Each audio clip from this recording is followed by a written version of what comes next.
Del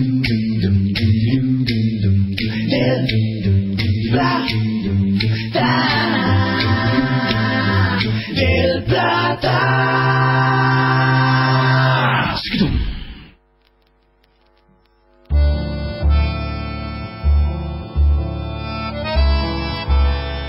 SOS Factor Humano, hasta las 15 por Del Plata.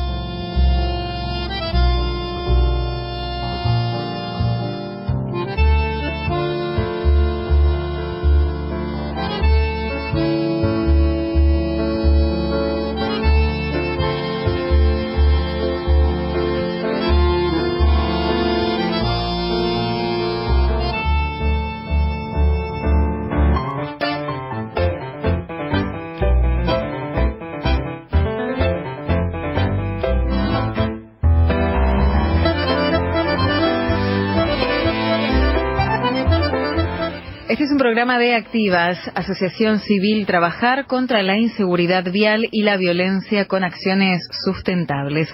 Recuerden que pueden encontrarnos en www.activas.org, Activas con W corta. También pueden contactarnos en info@activas.org y seguirnos en Facebook y Twitter @emaciboti.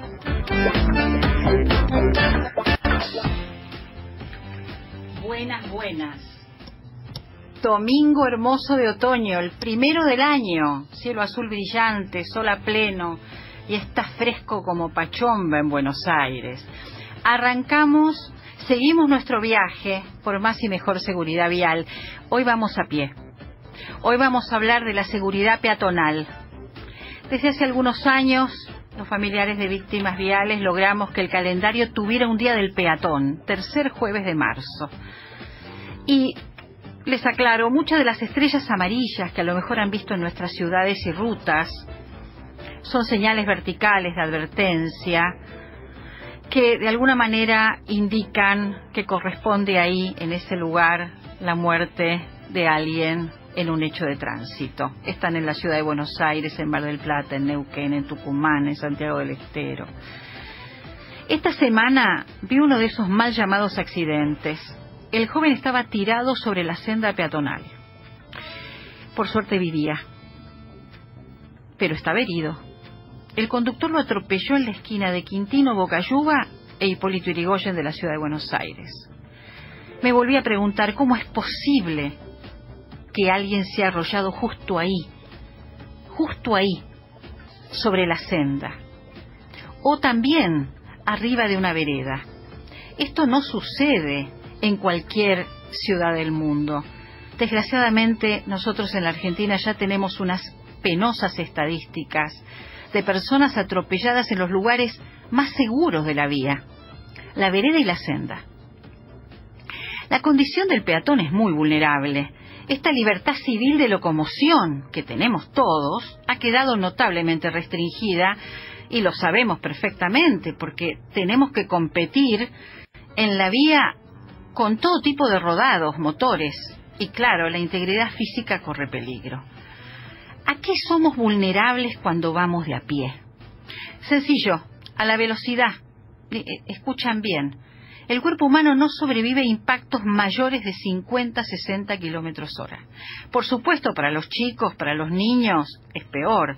Resisten velocidades de impacto muy inferiores y las lesiones físicas graves ya se presentan a más de 20 kilómetros por hora. Hay algo más que define un peatón y lo diferencia de lo que yo llamo un transeúnte, porque saben una cosa, todos somos transeúntes, pero no todos somos peatones. Porque claro, la condición del peatón está vinculada al uso que él hace del transporte público como único transporte que le permite el desplazamiento. El peatón es la persona que además de caminar o ir en bicicleta, no tiene otra forma de trasladarse que subirse a un colectivo, que viajar en tren. Ya cuando nos trasladamos en vehículos motores y no usamos el transporte de pasajeros, somos transeúntes, pero no estrictamente peatones. Y aquí viene la cuestión, porque las distancias que un peatón cubre por día, a pie o en bicicleta, exponiéndose al riesgo vial, lo hacen muy vulnerable. ¿Y esto cómo se nota? ¿Quién lo estudia? Lo estudian los estudiosos de la seguridad vial. Los indicadores hablan de los cruces, de las intersecciones, de las esquinas, como los lugares más estresantes de la vía. Eso es para todos, pero qué duda cabe que el mayor riesgo vial es para quienes están corporalmente más expuestos, peatones y ciclistas. Por eso, hoy vamos a hablar justamente de lo que significa esa vulnerabilidad física. Y para eso vamos a hacer nuestra primera entrevista. Emma Sibotti habla con los protagonistas. Emma Sibotti conduce SOS Factor Humano. SOS Factor Humano. Por Del Plata.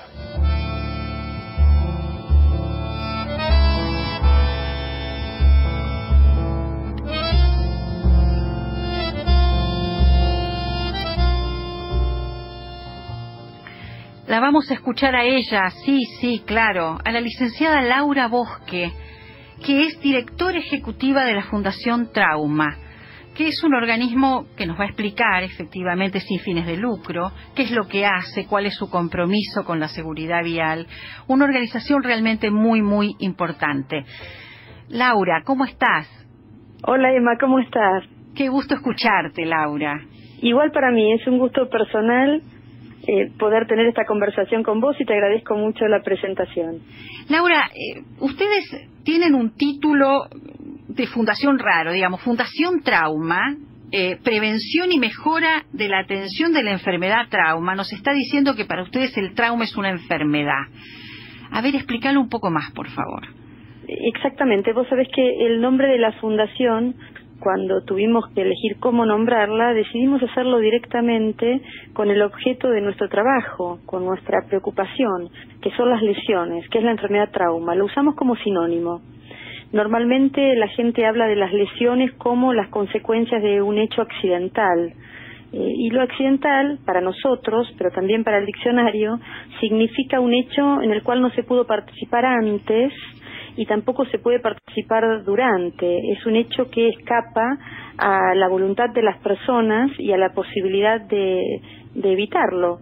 Por eso es que nosotros preferimos el concepto de enfermedad, que te muestra toda la película y todo el proceso, las distintas oportunidades en las cuales las personas comunes podemos hacer algo para que un choque, una caída, una exposición a distintas fuentes de energía, mecánica, química, eléctrica o radiante ocurra. Es decir, podemos hacer antes, durante y después. El trauma, Emma, como vos bien sabés, es la enfermedad, son las lesiones, es el daño en el cuerpo que sufrimos las personas cuando nos exponemos a una cantidad de energía mayor de lo que podemos tolerar.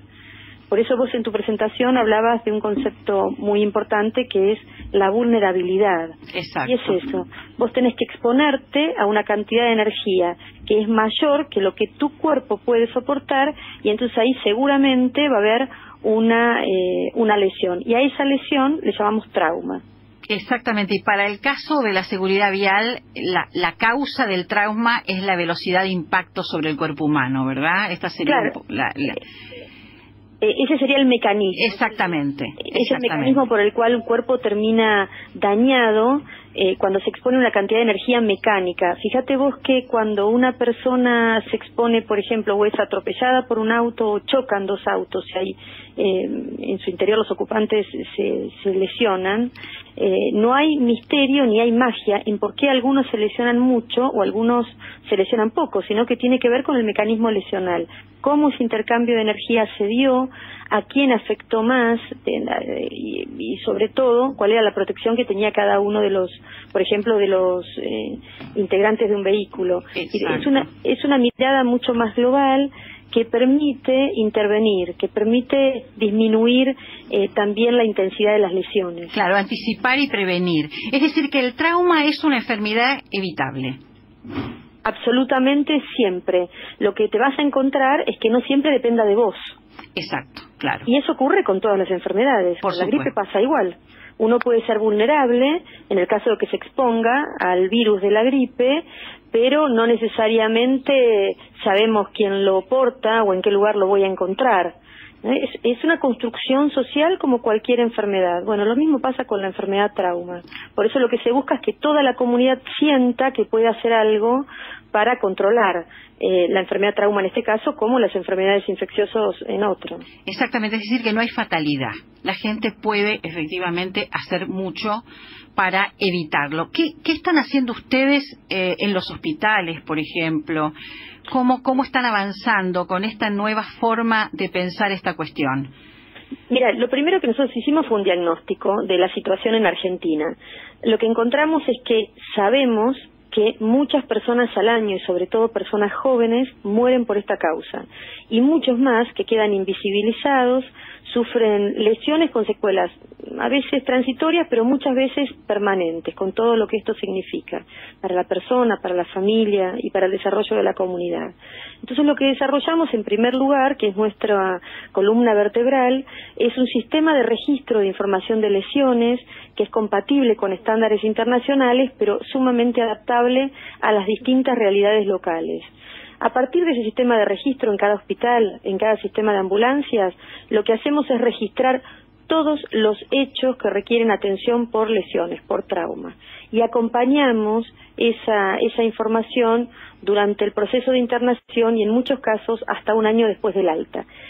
Con esa información que surge de los datos que cada médico, cada enfermero, que el equipo de salud anota en la historia clínica, con esa información lo que hacemos es, primero, hacer visible el problema.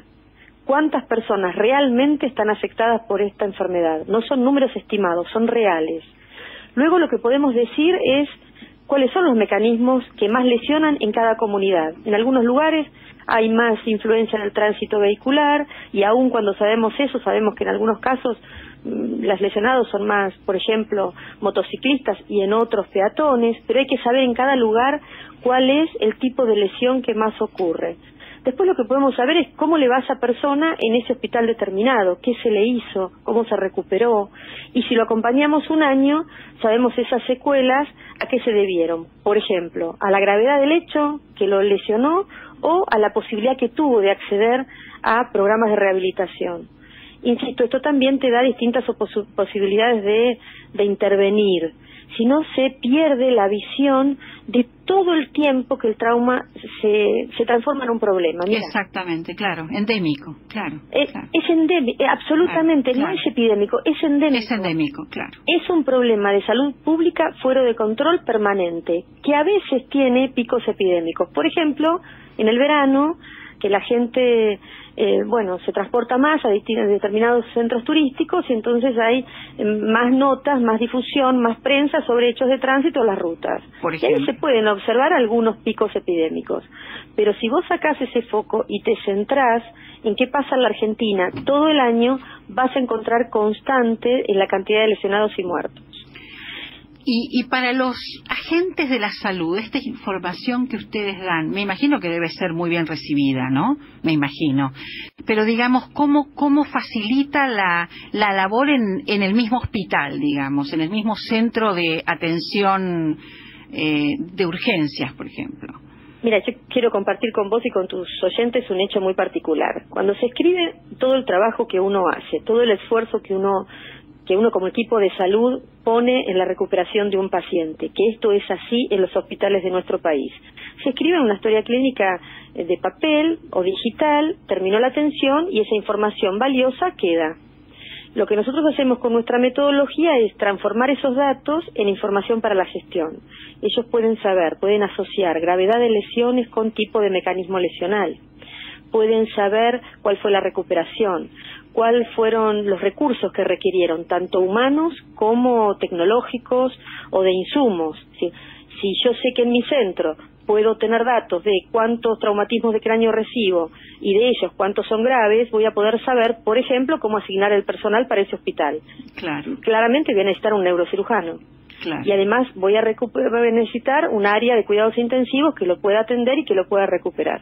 Y voy a necesitar un resonador, que eso es tecnología. Pero a lo mejor en otro hospital en el cual recibo, por ejemplo, con mayor frecuencia daños en las extremidades, lesiones en las extremidades, lo que voy a necesitar es reforzar el área de traumatología. Y es decir, esto habla de poder usar en forma racional los recursos.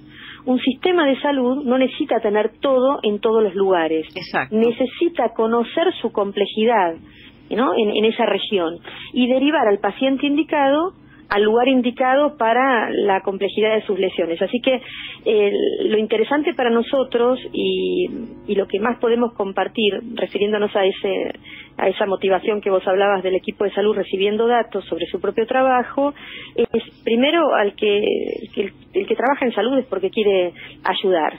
Hay una cuestión de vocación muy clara, entonces saber cómo le fue a la gente que atendiste en tu lugar y después Seguro. cómo utilizo mejor los recursos. Así que sin lugar a dudas es hacer que esa información que hubiese quedado para ser consultada muy ocasionalmente pase a tener una importancia diaria en la gestión del ámbito. Exactamente. Pero, y se humaniza además la condición del paciente, ¿verdad? Absolutamente, porque ese paciente que tuvo, que sufrió una lesión, además está contribuyendo a que cada centro mejore su forma de atender para beneficio del resto de los pacientes que reciba. Y lo que es más importante, Emma, es que esa información, como es local, como es de ese barrio, de esa comunidad, está georreferenciada, vos sabés dónde ocurrió, qué día Exacto. ocurrió, a qué hora. Lo que vas a poder es sentarte en tu comunidad con el resto de los actores sociales y determinar estrategias de prevención. Perfecto.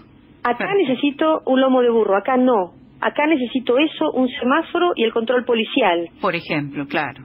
Y además, como el registro sigue activo, funcionando, no solo tuviste información para trabajar en prevención, sino que el registro te permite monitorear si lo que hiciste fue lo adecuado.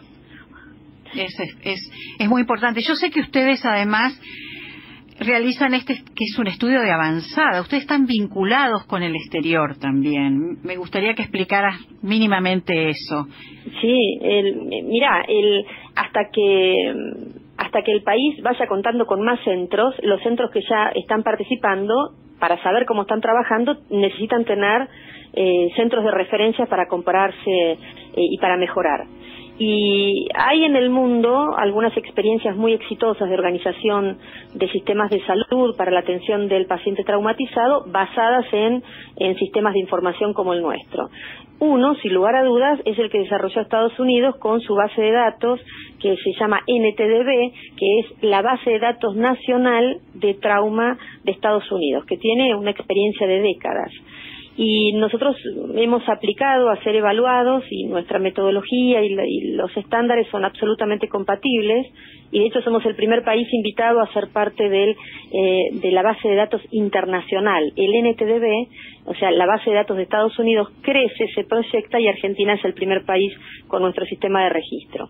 Así que estamos trabajando, te doy una noticia más, también la Sociedad Panamericana de Trauma que nuclea a los especialistas y a las sociedades científicas de la región, nos ha invitado en diciembre a presentar nuestro trabajo y están evaluando también certificar no solo nuestro sistema de registro, sino también la metodología de trabajo. Esto, ¿sabes por qué es importante? No es una cuestión más allá del gusto que da poder trabajar con calidad. Esto supera, porque el trauma es un problema de salud a nivel mundial. Exacto, es un flagelo, claro. Es un flagelo. Se naturalizó tanto claro. que parece que es normal asociar el avance tecnológico, el crecimiento de la población con la mortalidad por estas cosas. Entonces lo que se está mostrando es que las lesiones intencionales y las no intencionales, que ahora te cuento brevemente qué incluye cada una, son un problema de salud pública en el mundo. Y esto, mira, ya se dijo en una revista especializada en la década del 60, que el título era «La enfermedad trauma es la enfermedad negada de la sociedad moderna». Claro. Nosotros creemos que en Argentina, en el 2015, la enfermedad trauma es la enfermedad negada de nuestro país. Entonces, por eso es tan importante para nosotros reforzar que es una enfermedad que tiene muchas oportunidades para que cada una de las personas hagamos algo para que no pase, o si no dependió de nosotros que pase, como hablábamos antes, estar lo más protegidos posibles para que las lesiones sean menores, ¿no? Exacto, y está totalmente vinculada a la seguridad vial, por lo tanto es fundamental que se extienda esta manera de pensar y de hacer que ustedes han inaugurado. Laura, muchísimas gracias. Laura Bosque, ha sido un placer. Al contrario, es un gusto para mí compartir este espacio con vos y otros que compartimos fuera de la radio. Sos una gran comunicadora además, y así que para nosotros tu actividad refuerza la nuestra. Sencillamente decirte que en el mundo el trauma representa más de la 1/4 parte de todas las lesiones. Y en nuestra muestra, la de enfermedad trauma, la que realizamos desde la Fundación, es un poquito más de un 30%. O sea que las lesiones no son un hecho, las lesiones por tránsito vehicular no son un hecho solo de la policía, no son solo un hecho de salud en general, es un hecho de salud específica y constituye un problema de salud. Así que invitamos a todas las personas que te escuchan y que te siguen a que piensen ahora cómo pueden reforzar su seguridad, usando casco, cinturón de seguridad, reforzando el cumplimiento de las normas. No yendo a velocidad, etc. Exactamente eso. Y evitamos el trauma, que no es ninguna fatalidad.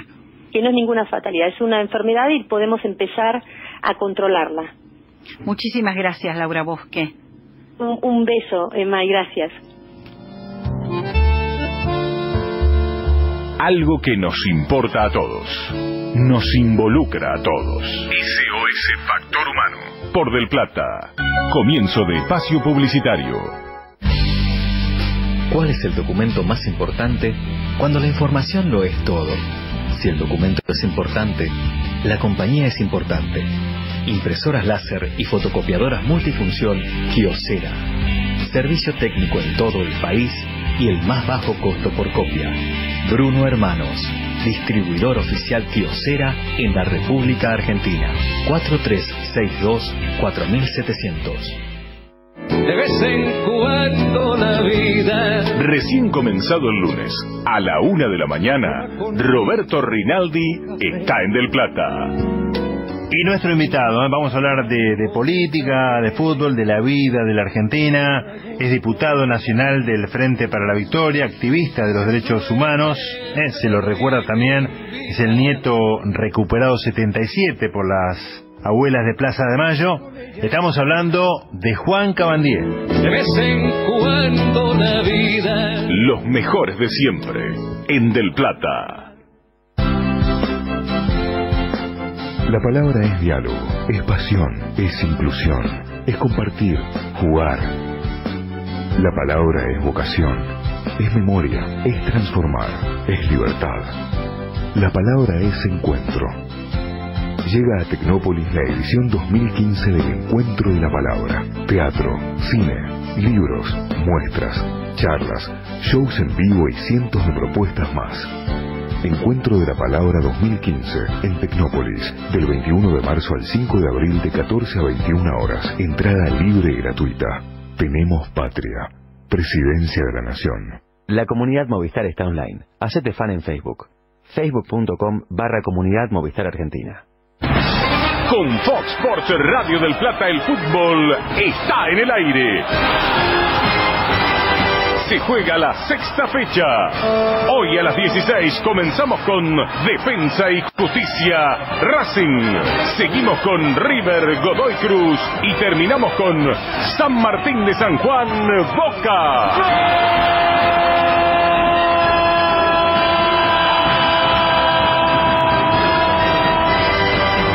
Con Fox Sports, el fútbol está en Del Plata.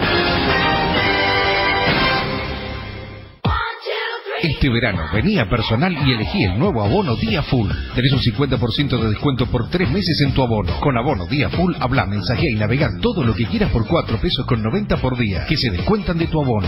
Vení a Surprom, agente oficial Personal en Florida 601. Bueno. Pero, por supuesto, mágica y en la memoria de todos. Estoy al lado de Andrés Mercury. ¿Qué tal, Emma? Nuestro productor, pero además Hoy Además, colaborador de aire. Exactamente. Digamos así. Para hablar de esta pieza maestra de la música moderna. Cómo no. En realidad, la nota, cuando la pensamos con vos, con Diana, durante la semana, tiene distintos disparadores. Y podríamos transitarla desde muchos lugares, particularidades que tiene, como por ejemplo el rock en la vía pública como un objeto de transgresión o intervención. Tal vez una calle que le dio nombre a un disco y luego a un estudio de grabación.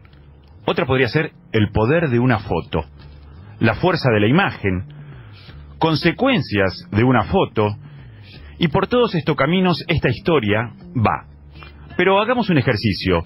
Si yo te digo, Emma, y le decimos a los oyentes que nos digan cuál es la imagen más emblemática que recuerdan de los Beatles, es casi imposible no hacer un link inmediato y que la respuesta sea los 4 músicos cruzando la calle.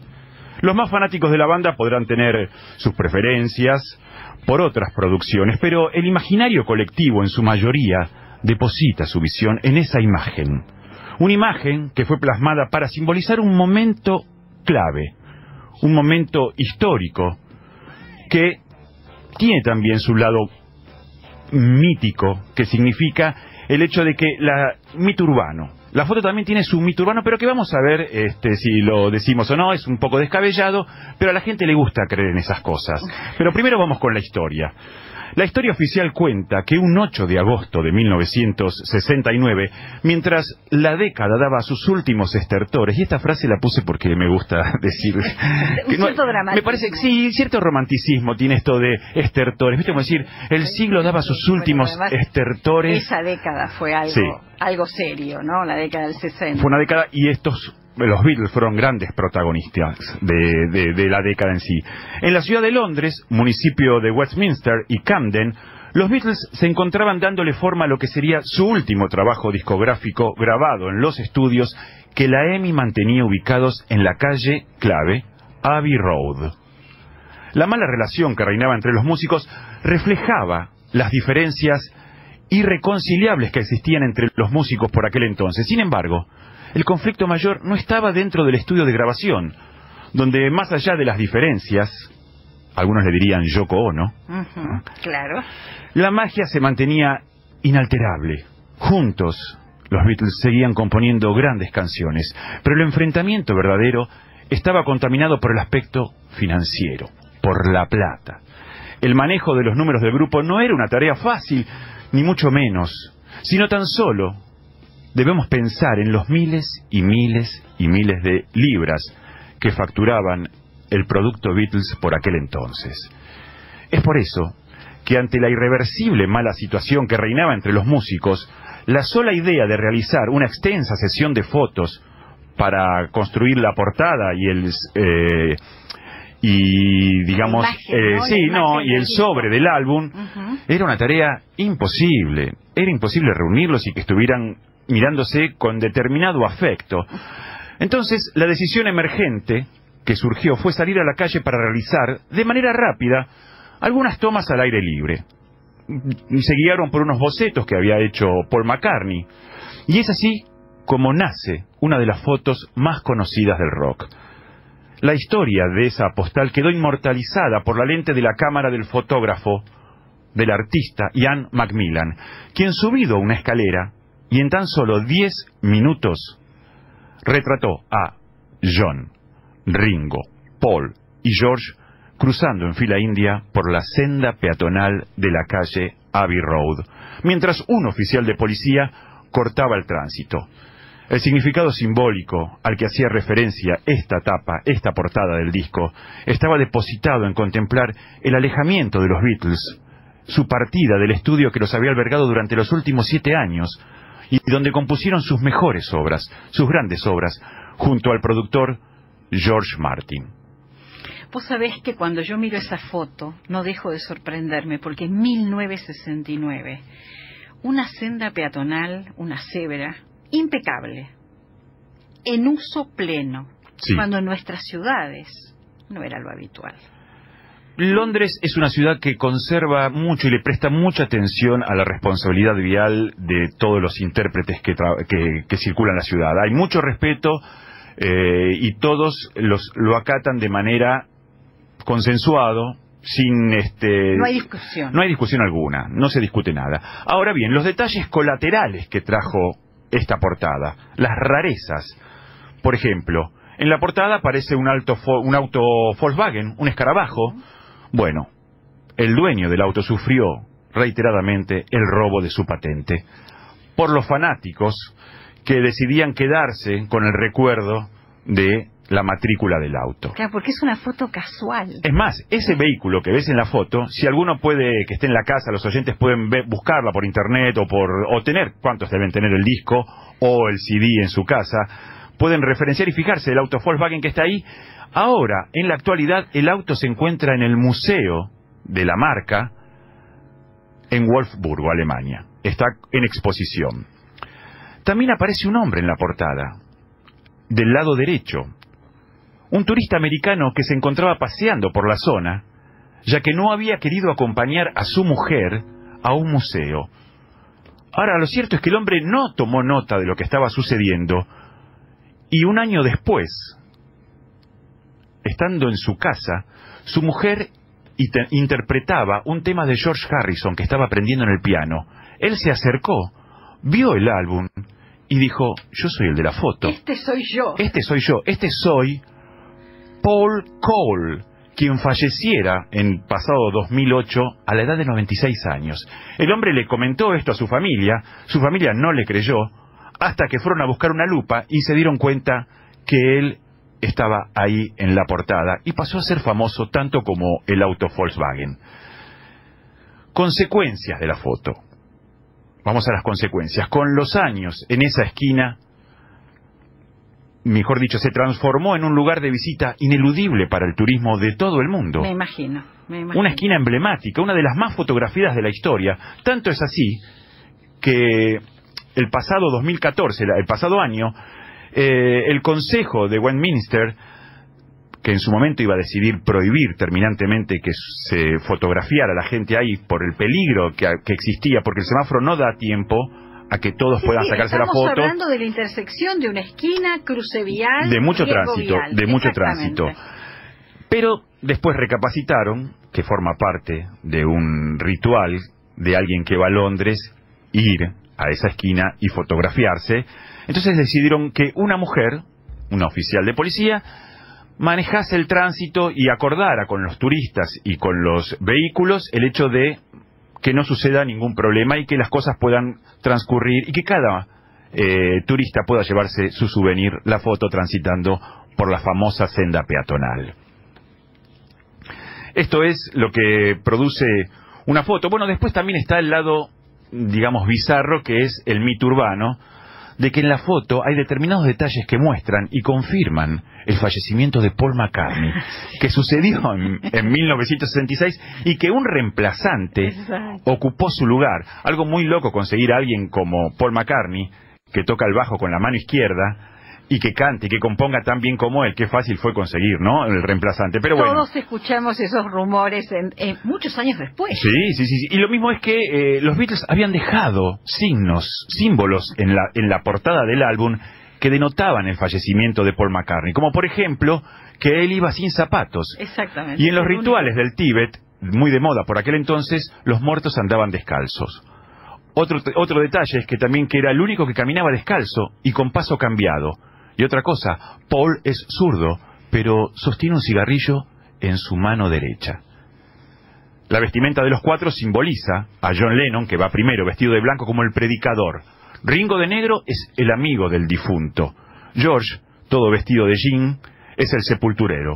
Y Paul, obviamente, es el muerto. La matrícula del auto que dice 28 IF, en realidad es la edad que debería tener Paul McCartney si no hubiera fallecido.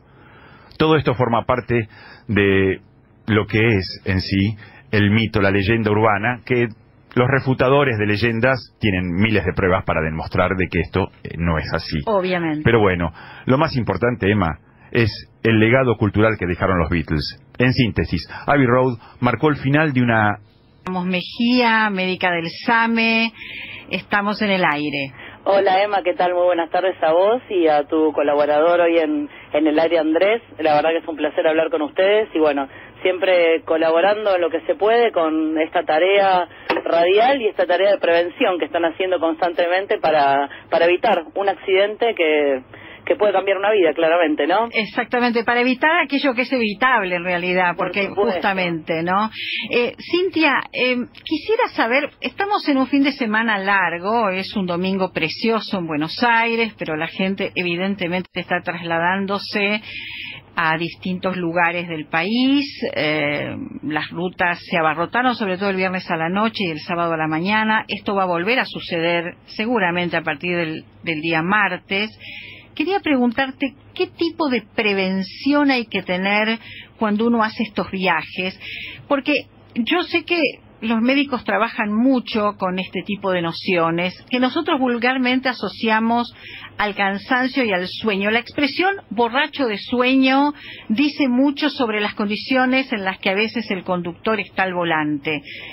¿Cómo se puede evitar y qué hay que hacer cuando uno está efectivamente manejando en este estado? Mira, además te cuento primero que todo, nosotros en el cuerpo tenemos algo que regula nuestro sistema, que es lo que llamamos el ritmo circadiano. Tal vez resulte un nombre un tanto complejo, pero básicamente es como un reloj biológico que tenemos adentro nuestro, que está, se supone, todavía no está muy logrado cuál es el mecanismo, funciona por una glándula que se llama hipotálamo, que está en el cerebelo. Pero bueno, eso no es lo importante es que este reloj biológico durante todo el año, no solo los fines de semana largo, regula nuestras horas de sueño y nuestras horas de vigilia, es decir, aquellas horas que dormimos y aquellas horas que estamos despiertos. Cuando tenemos la fortuna de tener 4 días feriados y que todos nos podemos ir de vacaciones o algunos podemos hacernos una escapadita a algún lugar, tenemos el problema de en qué momento viajamos.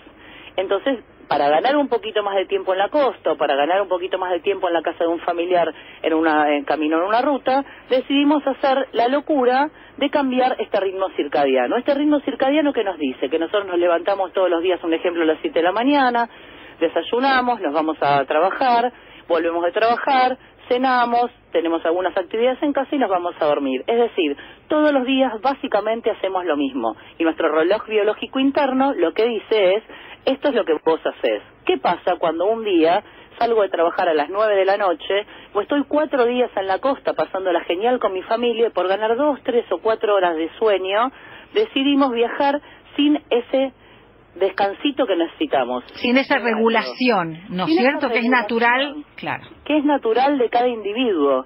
¿Qué es lo que pasa? Claro, esta expresión borracho de sueño es justamente esto que nos pasa. Nosotros en ese momento tendríamos que estar durmiendo y nuestro cuerpo sabe que tendríamos que estar durmiendo en esa hora. Entonces, ¿qué es lo que empiezan? Empiezan como si fuera un presueño, como si la persona estuviera somnolienta, empieza a perder los reflejos, responde diferente a todo mecanismo externo, tiene alteraciones con la luz, porque no es lo mismo viajar de día que viajar de noche, no es lo mismo manejar una máquina de día que de noche. Si vos todas las noches manejás, no hay ningún inconveniente, pero si vos en ese horario estás acostumbrado a dormir, yo lo que recomiendo es que no viajes. Entonces, ¿qué podríamos hacer para prevenir? No vale la noche anterior decir, bueno, me fui a dormir a las 3 de la mañana, total salgo a las 6, viajo los 400 kilómetros de Mar del Plata a Buenos Aires sin dormir. No, lo que tenemos que hacer justamente es al revés, descansar las horas que necesitamos para que nuestros reflejos estén completamente exactos e intactos que todos los días y ahí podamos salir a la ruta con normalidad. Salir a la ruta descansado es responsabilidad, obviamente, del conductor y de su entorno inmediato, ¿no es cierto? Por supuesto, desde ya, lo que hablamos siempre en otros programas, no consumir bebidas alcohólicas, no consumir algún producto que te despierte, cafeínas o derivados de la cafeína para mantenerse despierto, porque todo lo que eso logra es como una especie de pseudoefecto de estar despierto, pero básicamente el cerebro igualmente entiende que uno en ese momento tiene que estar dormido. Para hacer una alteración de este ritmo circadiano necesitamos aproximadamente 3 días. Es decir, que si vos querés durante la noche estar completamente despierto, tendrías que 3 días previo al viaje cambiar ese horario. para que tu cuerpo y tu cerebro mínimamente empiece a secretar las enzimas y las hormonas que necesita para pensar, de alguna forma u otra, que estaría despierto, que es al mismo tiempo el jet lag. Vos te subís a un avión, te vas a otro país que tiene un uso horario diferente, y cuando llegas te vas a dormir, pero cuando llegaste en tu país son las 2 de la tarde y allá son las 2 de la mañana. Claro. Y mucho sueño no tenés. Bueno, eso es sencillo de entender. También es sencillo de entender cómo funciona el ritmo circadiano cuando decidimos, por ejemplo, emprender un camino en la ruta.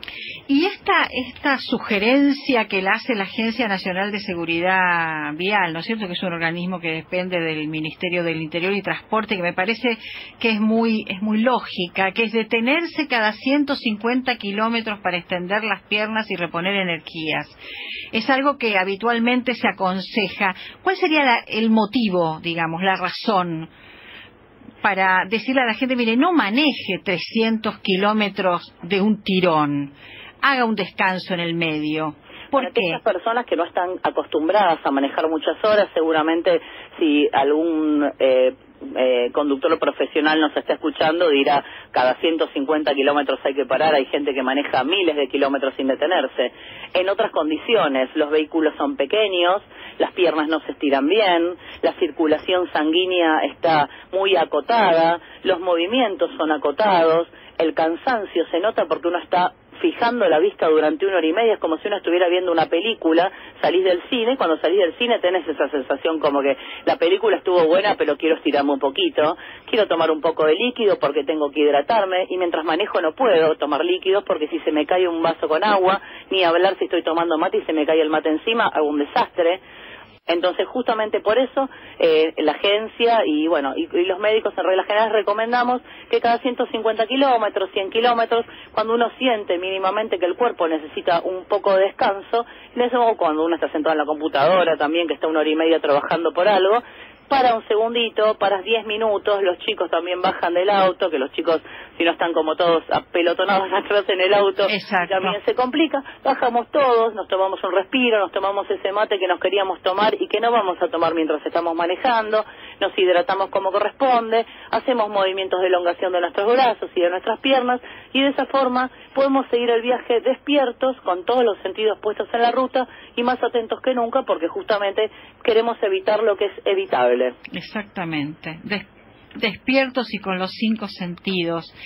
Si tuvieras que dar un consejo ya como mamá sobre cómo organizar el viaje en ruta, ¿qué les dirías a las otras mamás? Aunque además sos médica, pero digo como madre médica, si querés. Hoy justamente es el cumpleaños de mi hija, que cumple 3 años, Catalina, así que bueno, es un día especial. Mira, yo lo que le diría a las mamás, que traten de no alterar demasiado el sueño de sus niños, que traten de darle las comodidades que se pueden brindar dentro de un vehículo, pero que entiendan que lo más importante es preservar a sus hijos y preservar a la familia, el conductor y las personas que van adentro. Entonces, si el nene necesita parar un poco porque está fastidioso, tenemos que detener la marcha, porque lo más importante es transportarnos a un lugar donde básicamente nos vamos a divertir, donde la vamos a pasar en familia, y el viaje también es un lugar donde uno la puede pasar bien.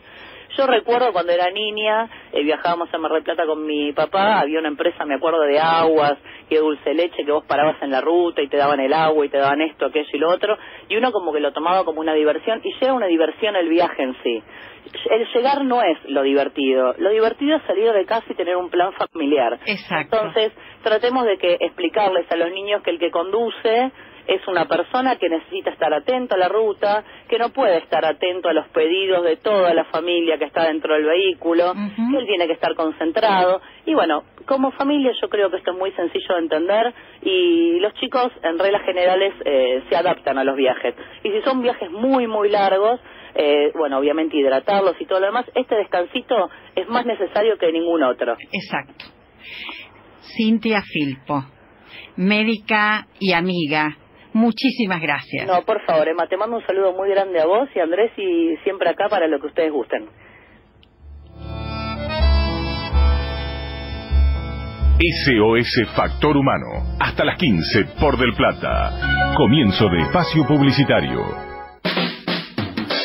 En las sierras de Córdoba, en Villa General Belgrano, complejo de cabañas Greenhouse. Cabañas con capacidad desde 2 a 9 personas. Grandes espacios verdes, piscina, wifi en todo el predio y salón de eventos para 150 personas. Greenhouse es un lugar ideal para vivir todo el encanto del paisaje serrano. Para más información, info@greenhousecordoba.com.ar o al 03546 462291. Nuevos beneficios para quienes cumplen la Ley de Promoción del Trabajo Registrado. Asignemos 4.100 millones de pesos para estimular a las empresas que registren a sus trabajadores. Este beneficio incluye a los 300.000 empleadores de microempresas quienes pagan por cada trabajador el 50% de las contribuciones patronales y reciben un descuento similar en el seguro por riesgos del trabajo. Más información en www.trabajo.gov.ar. Inclusión. Tenemos patria. Presidencia de la Nación. Siempre es hoy, con Daniel Toñetti. La actualidad del día, cuándo y cómo sucede. Arturo Puy, ¿cómo es la mañana, el post-estreno? ¿Cómo te sentís? Difícil debe ser. La verdad es como si me hubiera agarrado Cassius Clay. ¿Cómo es dirigir a Susana Jiménez? Conmigo fue muy dócil en cuanto a muchas cosas que yo le marcaba.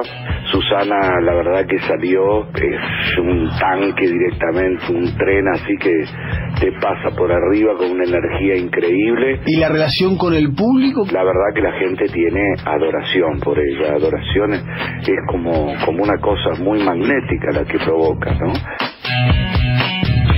Siempre es hoy, de lunes a viernes, a las 9 de la mañana, por la 1030. Es del Plata, es de todos. La producción ya es parte de la comunidad Movistar. Somos más, podemos más.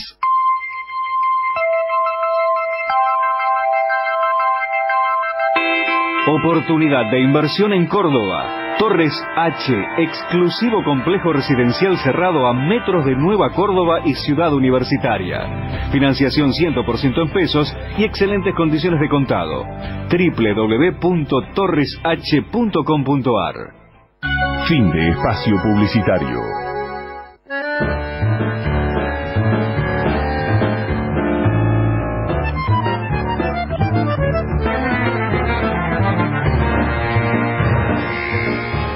Bueno, estamos acompañados hoy por Víctor Viveros en los controles, como siempre. Muchas gracias, Víctor, por Alejandra Arce en la locución. Muchas gracias, Alejandra. Recibimos mails en info@activas.org, algunos realmente preocupantes, porque, claro, son oyentes, son ciudadanos comprometidos con la seguridad vial, afligidos por ciertas situaciones en la ciudad. Me voy a referir específicamente al mensaje de un oyente, Carlos Eduardo Di Stefano, que nos escribió desde el barrio de Liniers. ¿Qué denuncia él en este mensaje?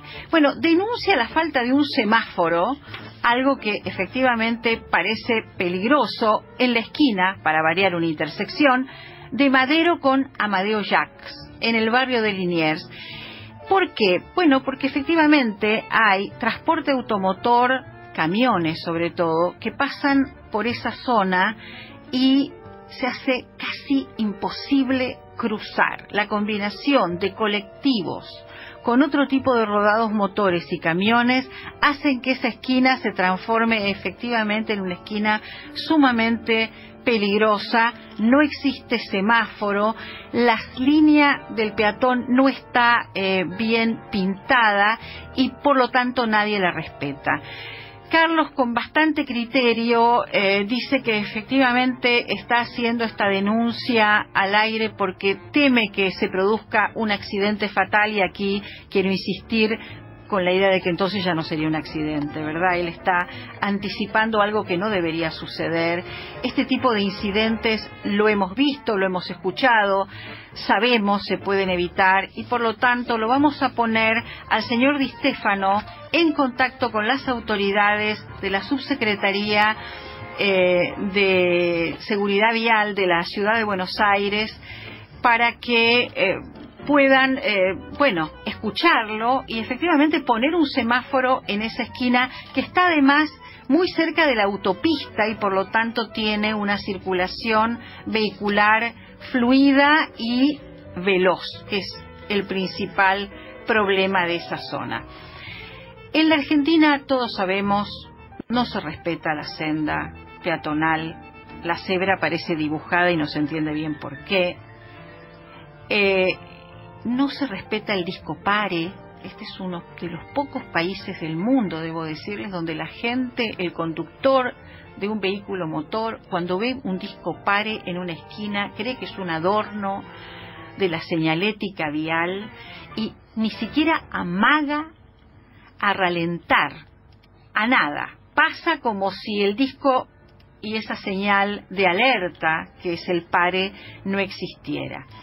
Por lo tanto, el nuestro es un país en donde los hechos de tránsito suceden en lugares de la vía en donde en otros lugares no se dan. Digo, lesionados y muertos en la senda peatonal y sobre las veredas es una peculiaridad, por cierto, atroz que tiene la República Argentina. Tenemos que empezar a tener alertas personales y colectivas. Tenemos que entender que la seguridad vial es un derecho humano, ¿cómo no? Es un derecho de todos y tenemos, por lo tanto, que contribuir a su defensa.